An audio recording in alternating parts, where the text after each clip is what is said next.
Welcome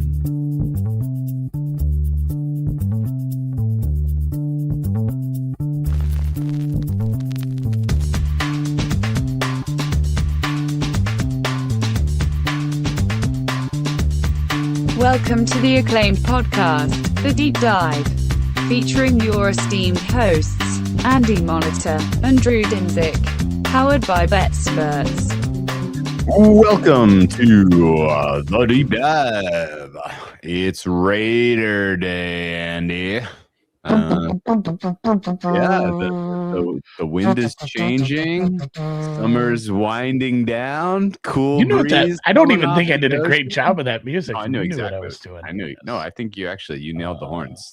That was very very clearly Raider horns. And yeah, the autumn wind is a Raider, and it's going to be an interesting rebuild for this team in 2026. Probably not a lot of wins on this schedule for the Raiders. But we're covering the AFC West this week, and it is going to be a roller coaster. These are kind of four fun teams to talk about. And the order that the market has them in is wrong. Yeah, we both. With one exception. It's funny. I had to look at the Raiders are right, but I had to. I was texting Drew because we didn't really talk about it last week. I'm like, hey, I'm assuming we're jumping into the AFC West. We'll go Raiders Broncos today, and you texted back. Yeah, I had to look it up, meaning I had to look up who the third choice was. And yeah, me too, because it's pretty close. It's snug in there, and like you mentioned too, one and two might flip at some point here. Yeah, it might flip before we get to them on Wednesday, but we are doing Raiders and Broncos today, and we start with Las Vegas, who came off of it was a whirlwind of an era, the Pete Carroll era in the desert. Andy lasted all of 6 months. When was the official first practice he held? June, and then it was over by January, so 7 months. What would you? Yeah, I mean, it was quick. What would you rate it 1 out of 10 for the Pete Carroll era? I would give it a 10. I get 10. I give it a 10 out of 10. I mean, we didn't know this, and maybe they didn't know this either, but you weren't winning last year. Not only, were the Chiefs still, I mean, you still were in a tough division. You weren't winning last year. Things weren't going to magically turn around with Pete Carroll at the helm. And then magically another team in your division turned out to be even better than anyone thought in the Broncos. So you're extra screwed. But we've done this, 7-8 times now, where we've talked about a team, whether it's this year or last year or the year before, where it's like, man, they could have, would have, should have tanked, played badly, and set their franchise up with a high draft pick. And instead, they won a couple games at the end. Kind of looking at you. I mean, there's a couple teams that have done that multiple times, and the Cardinals is kind of the Cardinals, and it's like oh, you were so close to resetting with a quarterback. And I'm, obviously I watched more Mendoza than a lot of other college quarterbacks because he was in the big high profile games at the end. I don't know if it's going to translate perfectly to the NFL and he's going to save this franchise, but at least you have a chance. You have a high, Yeah, it wasn't the Cardinals who won the last two. It was the Giants. The Giants have done it a couple times overall, and then they won their last two, and they end up with the 5th pick instead of the 1st. But yeah, no, it was a 10 out of 10, like you're saying, because it had entertaining moments. It had phenomenal failures, and it honestly is like when you're a decision maker in terms of hiring a coach, in terms of rostering a quarterback, and you strike out as aggressively as the Raiders did in year one with Pete Carroll and Geno Smith, I think we ought to applaud them for ripping off the Band-Aid and starting over. Correct? Hubris. That's part of my 10. That's part of the 10 out of 10. Is the hubris, the hubris, the ego of, well, I didn't make. It was unlucky circumstances that it failed so poorly. Like, let's give them another run. No, rather than waste time, you ripped off the Band-Aid. You presumably had a pretty good hiring process. At least you got a candidate that I think a lot of teams were interested in. And you get the first overall pick in a draft where there was one quarterback. So you did yourself a favor in terms of a quick rebuild. The issue was, like, I guess maybe they were a little bit too enthusiastic heading into last year in terms of like how quickly they were going to compete, right? Like they did a poor job of self-evaluation, what they had in terms of talent across that roster, and deciding that they thought they were going to be competitive last year and going and getting Geno Smith and Pete Carroll to presumably pursue a playoff spot. But yeah, it was it's good. It was a good lesson learned. Good start over, hit the reset. I think in general, kind of hopeful that we have some meaningful, fun Raiders games against the other good teams in this division in the next couple of years. I hope Fernando Mendoza absolutely is a top half of the league quarterback by year 3. And we get awesome, Chiefs Raiders games on Christmas and shit like that. That would be awesome. Raiders Broncos games used to be, really fun to tune into, and we haven't had that rivalry. Hasn't mattered in a long time. Raiders Chargers, you have 3 good nucleus, well-run teams in this division to compete against, and so if the Raiders ultimately become good at some point, it's gonna rock for us as football fans. So I'm hoping that it works. The holes and that's the fun part about Mendoza. There's still plenty of holes. It's not a good team. It won't be a good team, most likely. But the fun part about the Mendoza, and he's not starting to start the season, but Mendoza eventually playing is a bad team can have an awful good day if the quarterback plays good that day. Where they're going to be big underdogs in some of these spots, but if he turns out favored week 1, yeah, that's fair. I mean, that's a bad game. Well, and it's not Mendoza starting. Yeah, that's true. I think there's a higher grade on a different quarterback in the roster, even though that's obviously not the long-term solution to anything ever. But when you end up as this huge dog down the road because it's an incomplete roster with a young head coach and a rookie quarterback, if he has good days, it turns into a lively game.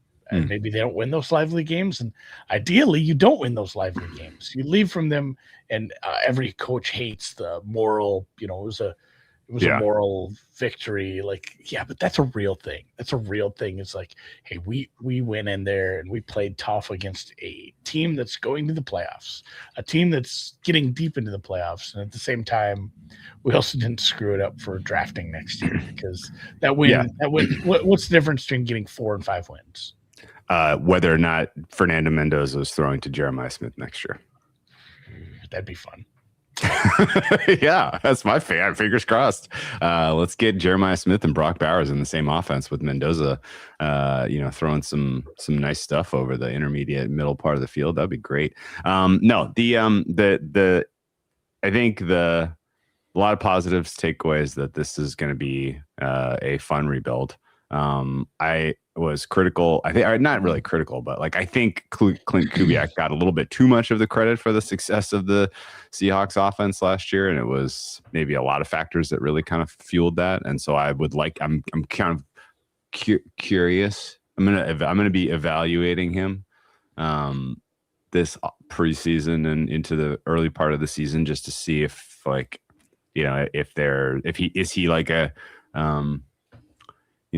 there's a long list of offensive play callers who had a hot year and parlayed that into a head coaching job, and they just weren't up to the task. And I don't know that I have high confidence that Clint Kubiak will be up to it, but I'm excited to evaluate him. I think so far we got to talk about the kind of the key part of their the discussion around the Raiders right now. Like, do you think they're doing the right thing do you think they did the right thing by bringing in Kirk Cousins? And do you think they're doing the right thing by kind of steadfastly committing to him being the starter week 1? is this the right thing for the proper giving yourself the best possible outcome of Mendoza being the guy? Is this the right path? I don't think there's like a tried and true, this is the path everyone has to take. It varies by team to team. And the more I thought about this, because I've thought about this a lot and how it should go and what the right answer is. And it's it's gray. It's a gray area. And I think if it were like an established head coach, an established offense that, it's been a good team for years. They had a couple down years. We're bringing in a rookie quarterback. We drafted him, high. Obviously, maybe that's not a first overall pick. Okay, let's throw him in there. We know what we're doing. We have our processes in place. We're an established organization with grown-ups in the room that have been doing it year in and year out. We know what we're doing. We can throw this rookie out there. But there's so many moving pieces with a new coach, new play caller, a bunch of new pieces kind of all over the place, trying to figure. They're making a defensive swap for how they run their defense after a few years of running it one way. There's so many different things going on. I kind of don't hate it here where it's just like, hey, Kirk Cousins, super high floor, low ceiling. We kind of know what we're getting with this guy. If he's 100% healthy, he can go out there and win games against teams we can compete against, which fun for the fans, and he's probably a good mentor. He's not going to be the. Do we have any evidence of that? So I don't. I don't want to use the small sample size of the Falcons just because that was kind of a weird spot. But I think he understands where he's at. Just the quotes coming from him, he understands where he's at, and he knows, hey, I'm going to. If not taking the kid under the wing, at least he can learn from him, watching him prepare for some of these, because he's been around the block. I mean, the guy's pretty old at this time. So I kind of like it. I like where it's at. That said, I don't want it to drag on to half the season. Need to get the kid. How I've been. I've been like this for years. Need to get the kid out there, see what you got. Yeah, no, surely. Do you think that Cam Ward's growth development was stunted by last year's throwing him, kind of handing him the job week one and throwing him out there?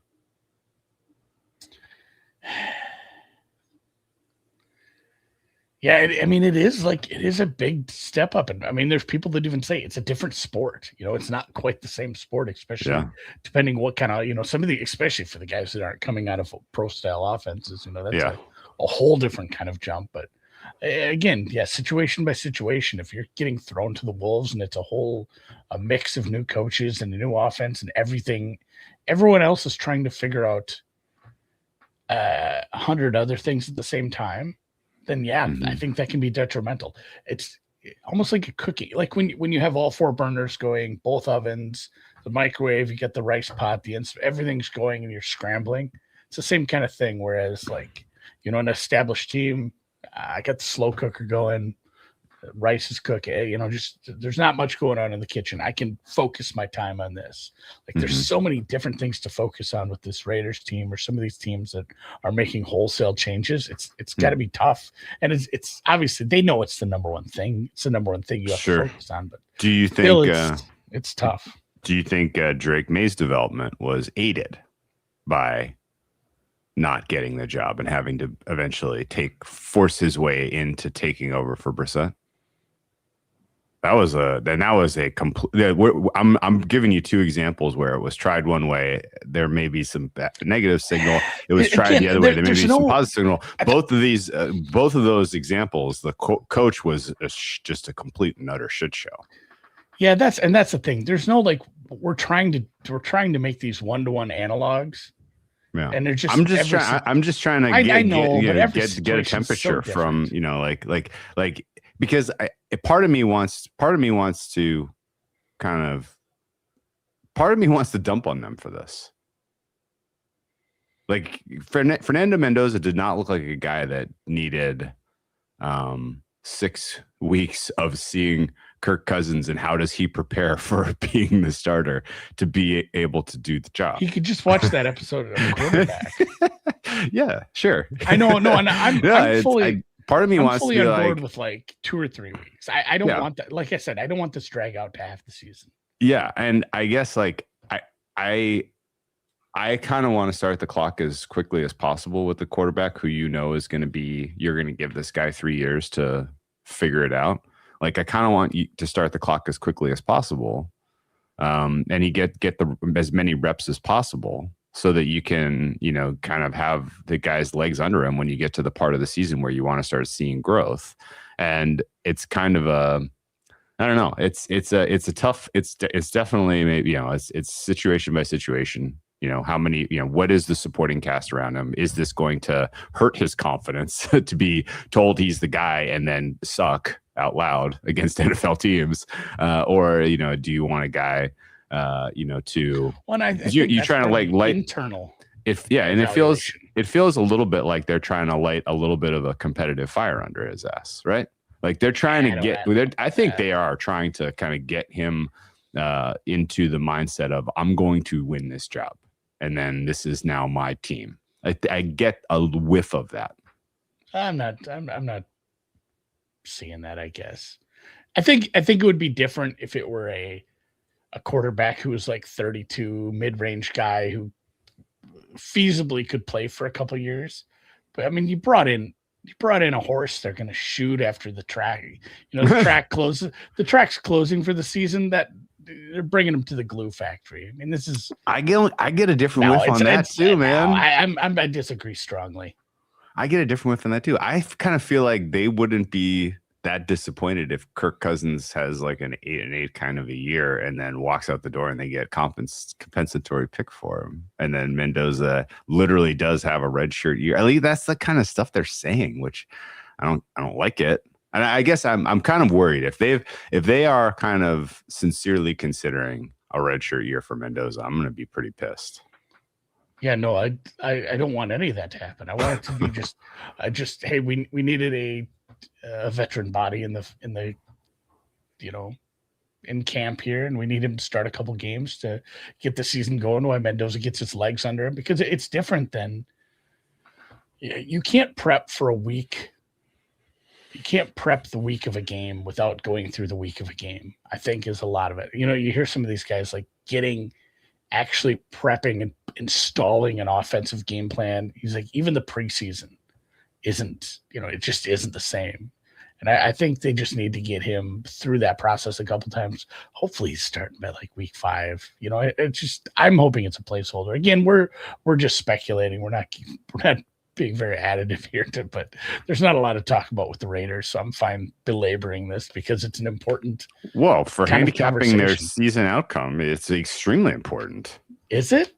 I definitely would say so. What is a rookie quarterback with this supporting cast is not winning many games. Kirk Cousins, I don't know. He's like not that far off a league average. He's not that far. No, but at the same time, if Kubiak truly is above average and Mendoza steps in, like we've seen other rookies step in, like not even that long ago, we've seen guys like Herbert come out and just, hey, the guy, duck to water, gets it. It's a decent enough opening cast what am I saying? Surrounding cast where I think he could win some games. Okay. Kirk Cousins. He's drafted first overall, man. You kind of expect a little bit of excellence. I'm kind of with Patrick. I'm currently grading my quarterback room a little higher. I say Kirk is an upgrade over a guy who's never played a game before, but I would not be surprised with myself if 3 games into Mendoza's career, once ever it starts, like he's better than Kirk. Okay. Kirk is I don't think it's going to be like, hey, Mendoza is clearly a top 10 quarterback right now. I think Kirk is like the 17th best quarterback, and Mendoza right now is a little bit above that. He's Kirk was in a little. Kirk had a better set of weapons in Atlanta last year than he's working with this year. Not by like a lot, but a better set. And I would say some that high end guys. And I would put like Kirk Cousins' performance last year was much more. It was it was more inclined to bet on that performance than I would have been on Cam Ward, for instance. Like Cam Ward was not. He was not a bet on at any point in the season for the Tennessee Titans last year. And a lot of that, I think, is just, he was a rookie and he was in a bad situation all around. Like coaching, surrounding cast, like everything came up craps for him. So, yeah. And it's tough to say one way or the other. So, but, I mean, a perfect world here. And I'm sorry to say this, but in a perfect world, Cousins gets hurt week 3, right? And Mendoza, and then it's just like, okay, here we go. Like throwing out Mendoza, he's going up again. He's starting week 4 against the Chiefs. Like that would be, I would appreciate the opportunity to see him up against this slate because the sequencing of the Raiders' schedule does not lend itself to an easy insert. And again, I'm out on that anyway. Again, because of the Drake May thing, where teams don't seem to. I don't know if teams very much care anymore. Like, let's just. They're all NFL teams. Some are tougher than others. We're going to put them out there when he's ready to go out there. I don't care who it is. I wonder, and you sparked this in me. I wonder if Kirk gets the same injury that JJ had, JJ McCarthy last year, where it's like. Clearly, it's an ankle. Like, we're which clearly ankle? like, the left one, the right one, both of them. McCarthy was hurt, but he wasn't hurt that bad. So it's like, hey, he turned his ankle, and it's one of those where he could probably play next week, but I don't know. That's a high ankle sprain, looking like 4 to 6, possibly. Probably gonna get Wally pipped here. Yeah, well, I mean, I think everybody, I would assume that this organization is going to make a decision of who they think they have the best chance to win with on any given week. And if it's clear that that's not Kirk Cousins, then that it might be Fernando Mendoza, then you're going to see the green light. So, it'll happen at some point this season, hopefully. I would like to start the clock on developing him as an NFL talent so that the AFC West would be all-time awesome. Let's go through the offseason outside of the draft, which was kind of. I had a couple positives because we spoke a lot of negatives. I mean, they were 3-14. God, who's the OC? Chip Kelly was Chip Kelly was the OC. Chip Kelly. He was mid-season firing. I mean, just got rid of everybody. Genty couldn't get going. If you look at his numbers, it's like 75% of his yards are after contact because nobody was blocking for him. Mm-hmm. Max Crosby's playing on an injured knee. Bowers only got 12 games. He still had 7 touchdowns and a really efficient season. But Bowers, Crosby, presumably, hopefully healthy. There are obviously some nice cornerstones. This roster's not bereft of talent. So Eric Stokes, I don't know how your grade is on him. Like, there's not full units on this defense or on the offense where it's like there's nobody good because we have teams like that. In fact, like Trey Tucker, we talk about the difference between Atlanta and the Raiders as far as skill position stuff, but I had like a nice little number on Trey Tucker too. So not all bad, although the interior of the defensive line, the entirety of the offensive line, and then several pieces in the secondary were just horrific at times. And at times, I guess I mean the whole season. Like, God, who's the free safety, Drew? Pulamau? Yeah. Pull him out. Guy's probably starting again. Either way, off season. Let's get to the real meat. Like we said, they signed Kirk Cousins after he was released. They went and got Tyler Linderbaum. Oh yeah, Paul Mau's rating is not good. And it looks like he's just penciled in to be free safety. There is a rookie back there that maybe could save the day, but back to the offseason. Linderbaum from Baltimore, the center. Every center got paid because wild overpay, in your opinion, or mild overpay? Mild because there's like 5 of these now in this offseason. All the centers got money. Traded for Taron Johnson from Buffalo. Okay. I guess it's going to be probably your nickel guy. He's gonna play some defense for you. You went and got Quay Walker and Nakobe Dean from Green Bay and Philly. Okay.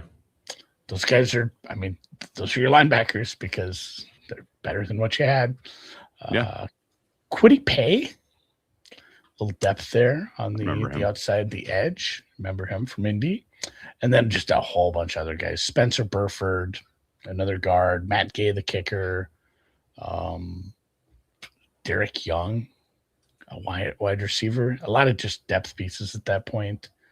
God, who did we talk about who they lost? Wasn't a lot. Really, truthfully, besides the coaching staff. Yeah, they traded Max for a few hours. That didn't really go through. Right. Yeah, not a lot of departures I had, truthfully. And then obviously the draft was mostly, hey, we got Fernando Mendoza first overall. That's fun. They drafted a safety in the second round, as I mentioned. We both mentioned Polamalu was pretty soft. They drafted an entire secondary. Yeah, they kind of did. So yeah, second round, trading Stukes from Arizona safety, an edge in the third round, Kieran Crawford. He's going to be on the right side behind Kuntz. They stopped the slide. Yeah.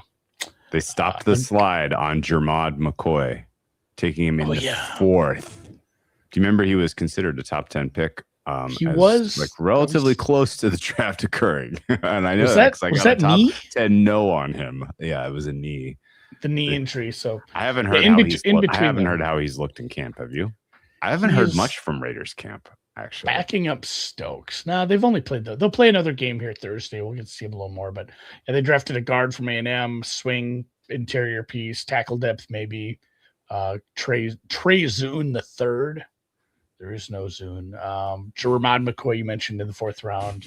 He's backing up Stokes currently. A running back from Arkansas, Mike Washington. Complimentary piece to Genty.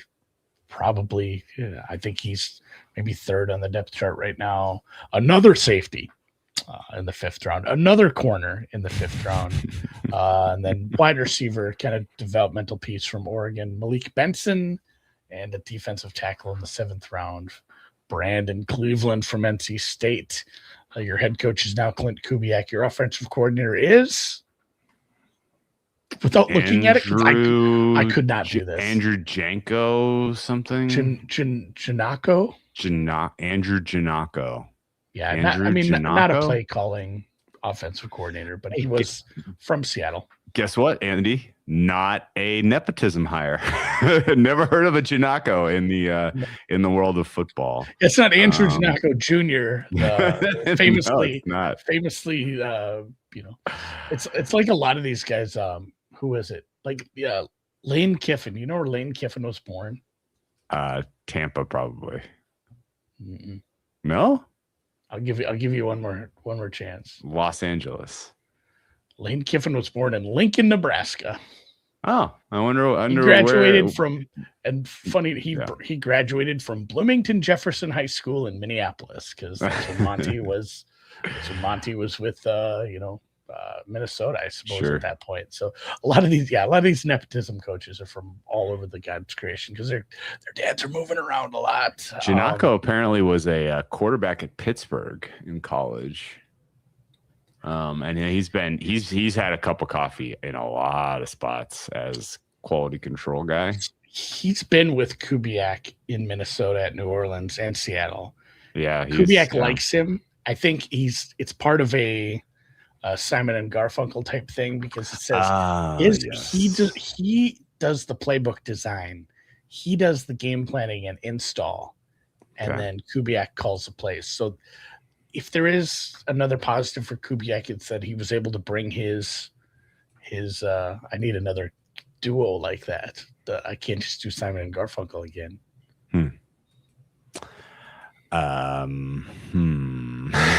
That was a good one though. I got nothing, man. It's a Monday. Janako, by the way, is a little bit of a nepotism guy. His dad, Tim, played fullback at Penn State under Joe Paterno and then was the head coach at Clearfield Area High School from 85 to 2022. I'm going to go with Ashford and Simpson, the Motown writing duo. All right. I'll allow either way, like I said, he does the playbook design, game planning, install. Kubiak likes the collaborative process, apparently, so that's fun. Your defensive coordinator is Rob Leonard. Apparently, our defense is flipping from the 4-3 to a 3-4, but who plays base anymore anyway? He does come from a bit of the Flores type tree and McDonald. So I just figured when you couldn't get Jim Leonard, you got Rob Leonard.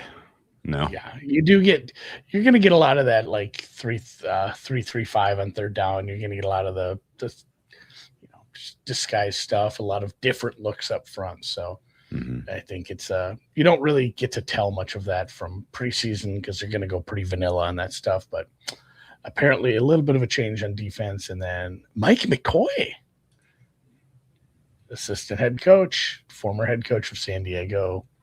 Joe Woods is your passing game coordinator.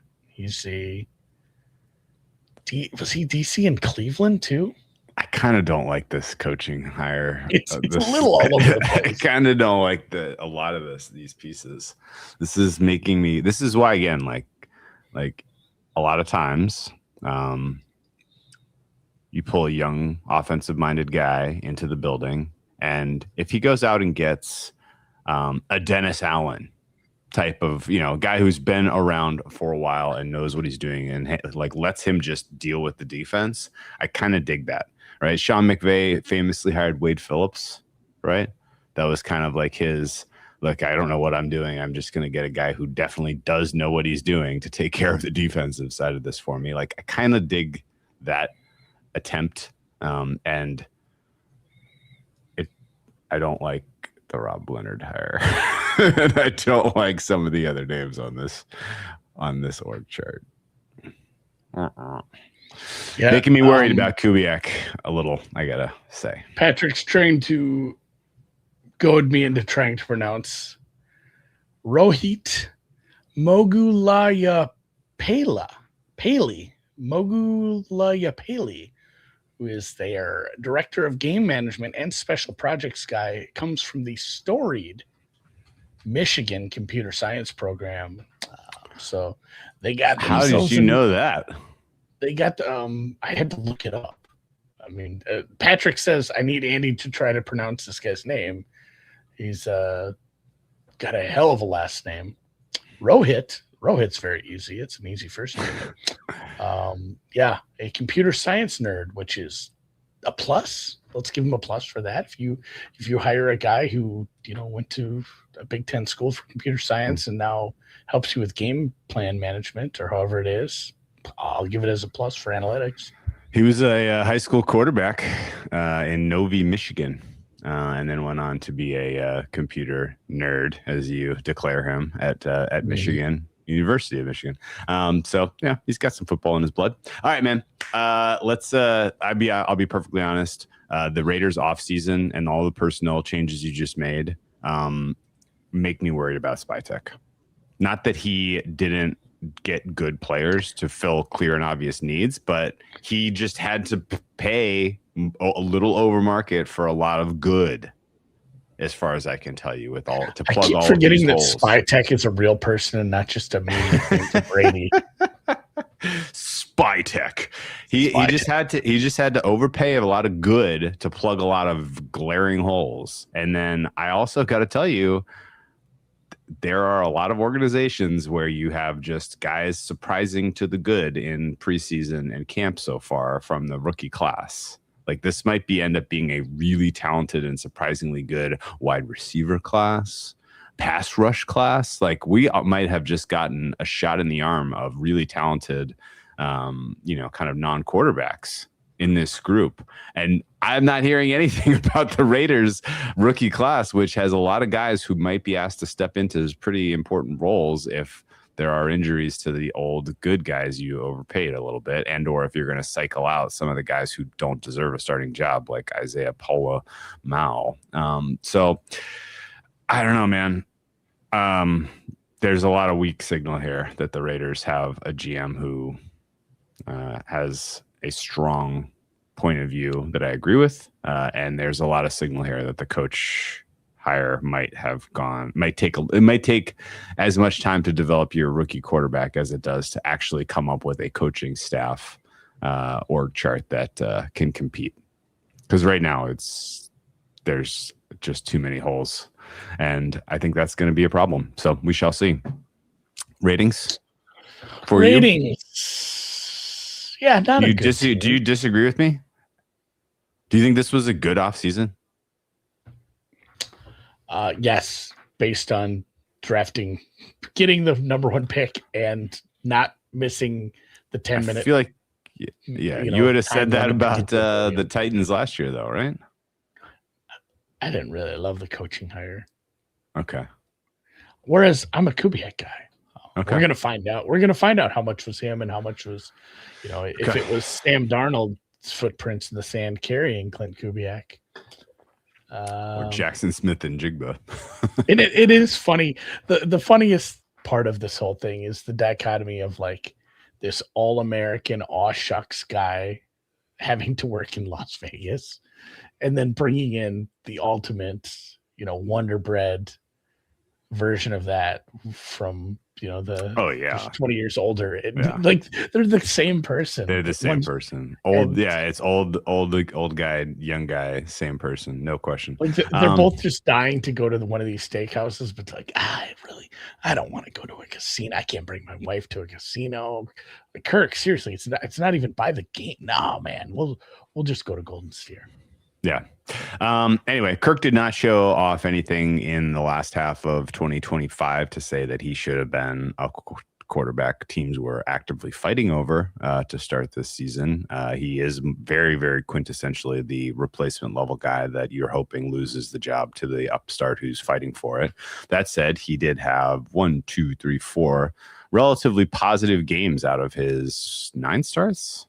He started 9 games. Actually, I think he only started 8. He came in relief for one of these. But yeah, it was, I don't know. None of the lows were that low except when he played the Seahawks and he just got his absolute skull crushed. But solid against the Bucks, solid against the Bucks, Cardinals, and pretty doggone good against the Rams at the end of the season before thoroughly letting us down in the Saints game. Week 18. What was that spread? I don't know. I think it was probably 6.5, 7. I don't remember. Well, they lost 19-17. I just can't remember. Or no, they won 19-17. They won. They needed that last touchdown. Was it 3-point favorites? I got to look this up now. I thought they were bigger than that. I don't know. You put it out of your mind. But yeah, he was not very good in that game. $100,000 swing. Yeah. Swing. It was close to Falcons 3.5. I think I had 3. In my head, it was 7. That was probably my number. All right. I have the QBOC number here. And again, going into week 1, this is my Kirk Cousins is playing 100% of the snaps in week 1. Clint Kubiak is coming in with his it was Holland and Dozier. That was the duo I was going for. I found the other one. Holland and Dozier. We need Gil to power rank Motown duos like that. Either way, we had dinner set up with Gil when we're in Vegas next time, going to sign up for the Circa contests. So we'll bend his ear on that.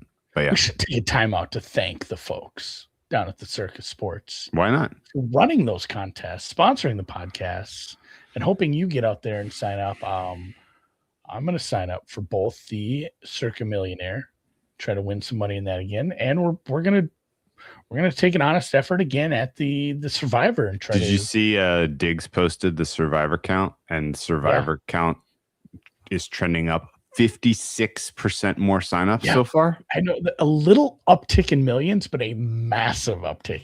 Survivor's hitting 25 million, I think. That's amazing. People love that. Honestly, you know what's doing it? I'm just going to give them shot. What was last year's number? 18 something? Yeah, go ahead.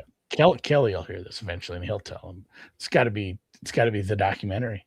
Probably is. Honestly, those are feeling good. Something. Yeah, Matt and James doing a good job. The Survivor documentary. But anyway, yeah, we're gonna enter next week when we go out. If 56% holds, it's going to be a $28 million prize. Yeah, I don't know that that's a tough run rate to keep going. To go from 18.7, I think last year to 28. Jesus. Yeah, it was probably fueled by there was a lot of liquidity out there for BetBash. I think there were some people with some pretty fat pockets that were firing. 24.8 is my prediction. I need yours. I'll write this down. 20. Would you say 24.8? Is this prices no, right rules? Just closest. So you can cuck me on either side if you want. I'm going to say 26.05. I think it's going over. I'm going to go 8-1 then if we're going down to the 100th spot. Yeah. All right. I'm at a 4.8. Okay. I'm at a 3.9. 4.8 is pretty positive. I don't quite have Kirk as league average. I think I have him 19th. Based on, I assume he's healthy, because a lot of his bad performances to start that stint in Atlanta, it's like, oh no, this guy's not 100%. This guy can't go. This guy has the shoulder thing going on. This guy has his legs not fully there. When he's playing good, he can be league average or above. Right now he's not, and I'm a Kubiak guy, so I'm going high here. 4.8. I'm at 3.9, and I thought I was high. So, you gotta don't get caught off sides there. It's a pretty bold number. I have to say. Kirk Cousins was kind of in he was in the Aaron Rodgers, Jaden Daniels, Bryce Young. Are we just naming former MVP and Rookie of the Year winners? He was in that cluster for me. So sure. I'm under 50th percentile, but not so low that I would have him at replacement level pricing. So he is he's my 28th-ish quarterback, I think, or 26th-ish. 3.9 for me. I'm prepared to be wrong, but I honestly thought I was high. I thought you were going to come in lower. Skill group for me is a 4. Ashton Genty, I'm not buying as a long-term producer at the NFL level, but he could surprise to the good this year after how bad things were for him from a blocking standpoint last year. I think he's probably going to end up just being a pretty average running back in the NFL, and the Raiders are going to look pretty stupid for using a top 6 pick on him. But whatever the case is, the entire skill position group rests at the bald head of Bowers, and if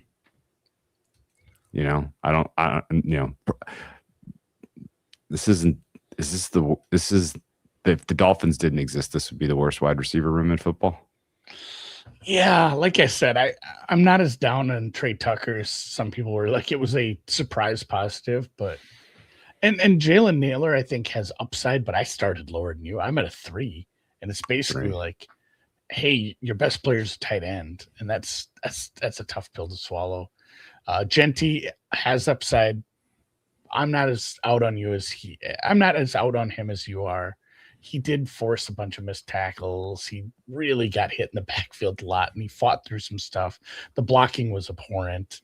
I'm going to give him one more chance to prove that he's, special, because we saw glimpses of it, but Dante Thornton, Jalen Naylor, Jack Back, these aren't names that are getting people super excited. You got a Hayward at fullback. That's a plus, I guess, just based on the last name. And then I think they signed Noah Brown the other day. That's dude. The depth is pretty rough too. Remember Michael Meyer? I do. Notre Dame tight end. Yeah, he can play. He can play. See, you're really stacked up at tight end. And then, like we said, Mike Washington and Dylan Laube as your backup running backs. It's thin as well. So I started pretty low. I'm willing to bump this up pretty quick. Trey Tucker is my wide receiver 56 in the NFL, and he's your wide receiver 1, which means There are teams out there with a wide receiver 3 better than your wide receiver 1. Ironhead reference. Yep. R.I.P. Ironhead. One other R.I.P. Football podcast, but Hayden Panettiere. Jeez. See that she died? Yeah, that was weird and sad. Yeah. Shout out one of the great child performances when she was Remember the Titans? The little girl that knew ball. That was a fun time. I'm gonna have to give that one a rewatch. It's a good movie, guys. Yeah. Not a hot take. Brock Bowers is TE1 if he is healthy this year, I think. That's very good. I'm expecting he gets 12 to 15 looks a game and is gonna threaten top target getter in the NFL. That would be a good game plan. Yeah. I support that. Clint Kubiak, if he's targeting Brock Bowers 12 to 15 times, I'm going to have to change my tune a little bit on him. Don't run him into the ground, please, but certainly feature him. All right. Well, maybe I'm high on the skill position group at 4, but I think it's at least tough because it's like I downgrade it because it's a tight end, and on average, it's just not the crux of a lot of offenses. Obviously, It's becoming more of the passing game over the last 10 years and whatnot. Yes. But it's still when your wide receiver room is that rough, it's hard to be like, no, we'll just feed the tight end. Like, yeah, wouldn't that be your defensive game plan then? To just kind of stop him. Yeah. All right, offensive line. Right. I'm at a 3.1. I'm at a 4.2. Mostly for the Linderbaum thing. Like, that's good. Burford's probably good. No, Burford stinks. No, I mean, but comparatively, it's like at least he brought in another body at guard. What's your DJ Glaze? DJ Glaze. DJ Glaze is not a good player. JPJ only played 7 games. He had some Colton Miller. I have him as a minus. I have DJ Glaze as a double minus. I have Burford as a double minus. I have Linderbaum as a plus. I have Colton Miller as a double plus. Yeah, Colton Miller was great, but he played 4 games, and the ankle injury got him. So you have a good left tackle. You have a good center. Very incomplete picture. Yeah. And then it's rough from there. And the right side is an absolute mess.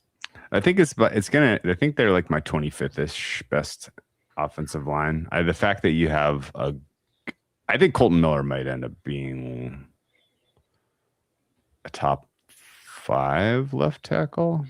He's the Brock Bowers of this offensive line. Yeah. Just like he's doing all the lifting. We got to see Linderbaum do it. Yeah, we got to see Linderbaum do it. Maybe Spencer Burford's better than I think too. I don't know.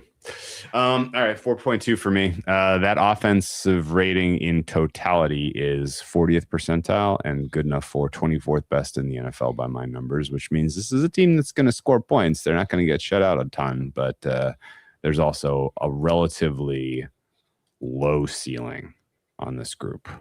There's no world where we're waking up and we're debating, is Kirk Cousins, does he deserve a 6 or a 7? Right? Like they have a hard It's a narrow ceiling. band.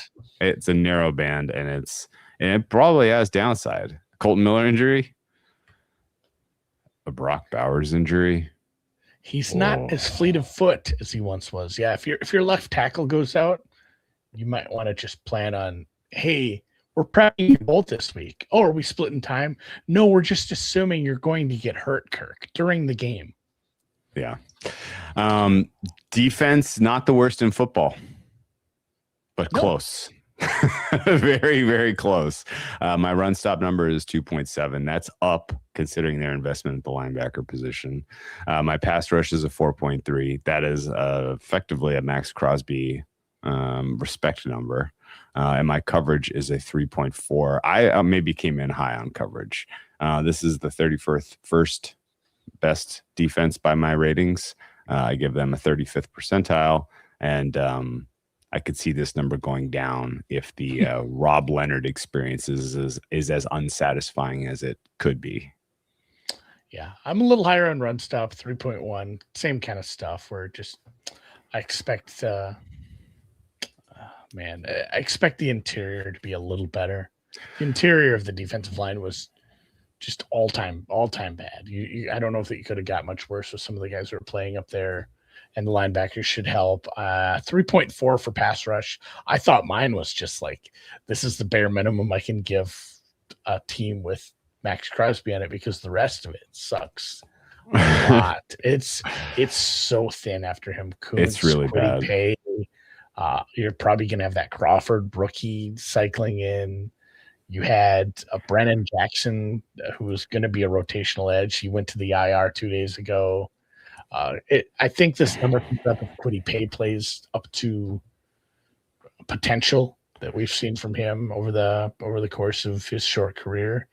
But right now, like I'm not a Kuntz guy, so I'm a little lower there. And my coverage number is the same as yours, 3.4. Okay. Tonka Hemingway. Go look at his run stop numbers, man. It's when bad. He played, it's really I mean, bad. it's like the worst in the league bad. Is this just hey man, we can't fix everything? Or did they somehow look at those 200 snaps from Tonka Hemingway and decide they were going to go to war with him as their starting left defensive tackle? Like, is this a failure to self-evaluate? Because this guy's not a starter in the NFL. So here's the thing. I think part of it is if you're looking at the our lads stuff right now, I don't think Hemingway's actually starting. Like you said, okay. I think we're switching to more of a 4-3, and we're just gonna plug a nose tackle in there that's not Tonka Hemingway. Adam Butler did a pretty decent job in run stop, so maybe that's the plan. Yeah, so they also brought in Fatukasi a couple days ago. He's a 325-pound guy who's played 10 years in the league. He can play nose, so it might be Fatukasi at nose, and then Kuntz and Crosby on the outside, and then whatever else you have backing them up as like outside linebackers, or maybe you're just playing a lot more nickel. Is nickel this base at that point? Is this your worst defense? Second worst defense? Third worst? Kind of in that? Second worst, I believe. Okay. Your other ancillary ratings, I don't have any way to come up with an intangibles. I'm at 33rd percentile. Special teams for me is 6, but that may be high. In totality, I am a minus 3.4 for the Raiders. You are a minus 3.6. Looks like we agreed on coaching, and special teams I'm too high, so I'll turn my knob down. They kind of had a lot of turnover there too. That's a tough one. Man, look at your numbers are just smack on like 33rd percentile team, except for your high on QBOC. This is just big Kirk Cousins guy. Remember when I was so high on the Falcons when he went there? Then I watched one game and like I've made a huge mistake. You know what's funny? You know what's funny in my mind when I'm rating 33rd percentile is the Mendoza one. Aw, we need to change that. Well, we're going to find out if there's a reason to change that. We're not going to find out for a while, though, because unless Kirk Cousins gets hurt, there is no daylight in terms of opposition, strength of opponent here in the early going for the Las Vegas Raiders. They are out to 4-point favorites in their opener against Miami. Okay, probably taking Miami in that spot. The Chargers are going to catch, or they're going to be catching 8.5 points against the Chargers. That's going to be an interesting one where we might be in a perfect world, Andy. Miami wins outright week 1, and then that number against the Chargers is like 10.5 or something. And I think we're maybe talking about taking the 10.5 with the Raiders week 2. Yeah. Saints week 3 is a possible win spot, but it's not. You're a 3-point dog on the road, second and back to back. And then it gets wild. KC, New England, Buffalo, the Rams. If this is one of the worst defenses in football, Andy, how do you feel like that run of quarterbacks is going to acquit themselves against your defense? How many points do you need to? I was going to say over under. How many points do you need to have to win in that 4-game stretch? When Any of the games? Any of the games. You need to bank all your points for one of them. Is it a 40? You need a 40 burger?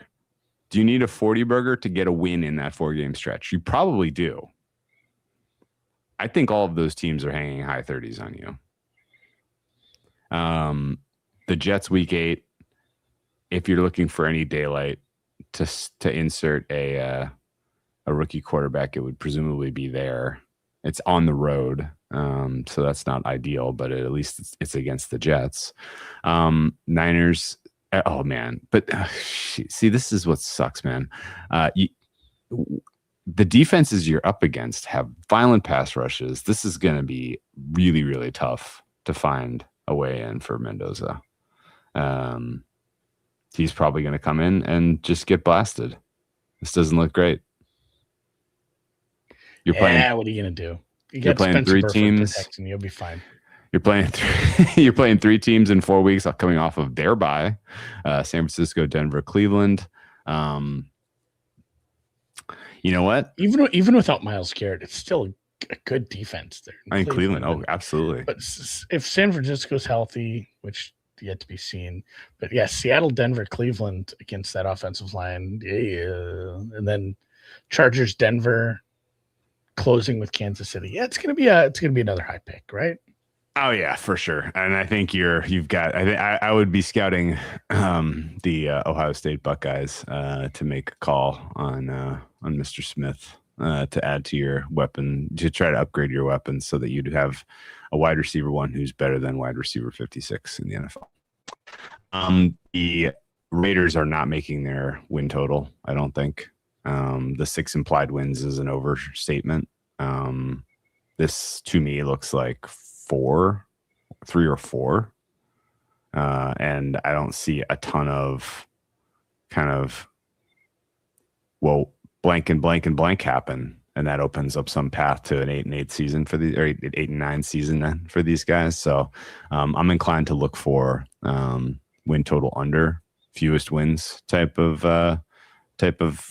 outcome here. Do you have any positive nooks or crannies you want to try to bet into for the Raiders, or is this a team that you think can and will lose many, many games?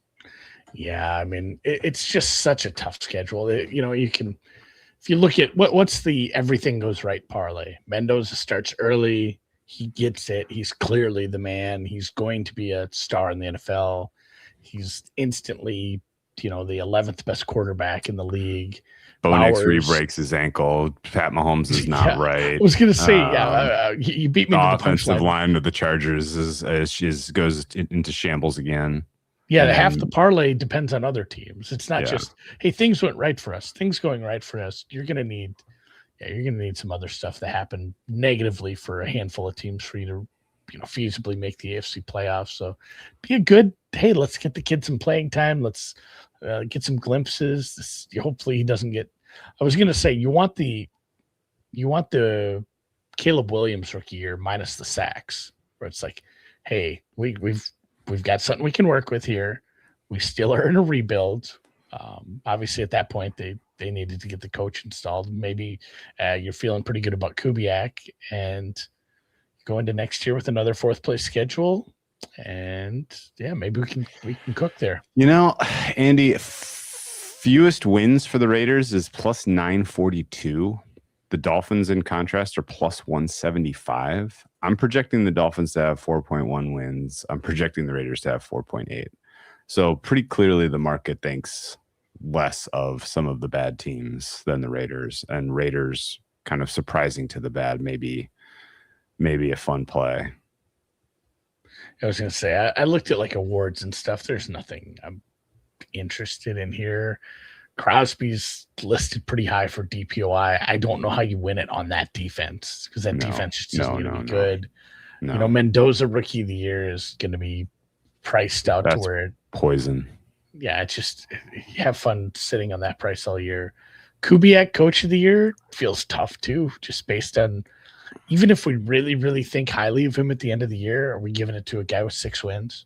Well, no, absolutely not. And 4 wins, 5 wins. You said something interesting there. The Mendoza rookie of the year. you wanna exercise in account preserving your account. Bet that now. Like there's zero world where that price is at the best it's going to be this minute. Am I wrong? No, I mean, you're right. It's just like the dart thing I did last year. I said I'm going to wait and bet dart eventually. Yeah, get it. Like wait until the wheels are wobbling on the Kirk Cousins experience, and then bet it if you want it. I'm not betting it, period. But yeah, that would be the plan. All right. Well, kind of staring at this plus 924 fewest wins. Yeah, I don't hate that. Like they end the season I'm playing clearly lower on Miami. I have Miami with like 3.5 wins. But what's a win here between friends, and the Raiders? Sure. If the Raiders stumble, it comes down to that. Jets, it probably comes down to that week 1 game. Are you going to be with me taking the Dolphins plus the 4? I'm going to be betting draw live on the 3-way. Raiders get the fewest wins in the NFL if they lose those games to the Dolphins, the Cardinals, and the Titans. That's who they're fighting with for the bottom, I think. And they could lose all those games. So yeah, I think that's where you're trying to shoot for if you're looking for a way into this team. I'm gonna give Rob Leonard 1 season on the job. And I hate that I'm saying this because I'm being colored a little bit by the outperformance in the preseason from them. But that did not look like a well-coordinated defense to me. It's tough because it's like they're just throwing the vanilla. That's the hardest thing about some of these coordinators. It's like, man, did they install a defense to try to stop an offense, or did they install a defense to try to judge some players? Yeah. So, it's really tough with these preseason games because everybody. Or did they install a defense? Did they install? Which is the question I was asking. He learned under McAdoo in New York. I mean, he's had some good stuff. mentors, but I mean, the positive. You're being tongue in cheek. No, but the positive is he did work under Brian Flores in Miami. He worked in Baltimore for several years under Harbaugh. Like he's been in some decent systems. It just he was promoted by Pete Carroll. Is that a negative? Yes. Pete Carroll hired who's the kid? Kubiak hired him. Pete Carroll hired his own kid to coach the offensive line last year. Setback that gets some guy's development by decades. Was that anyway? Sorry, JPJ. All right, let's call it a day. Let's talk some Broncos. Alrighty. God, Broncos. All right. It's a fun one. Yeah. Feels a little too obvious, if I'm being honest. We'll see. We'll save the thoughts for 1 minute from now.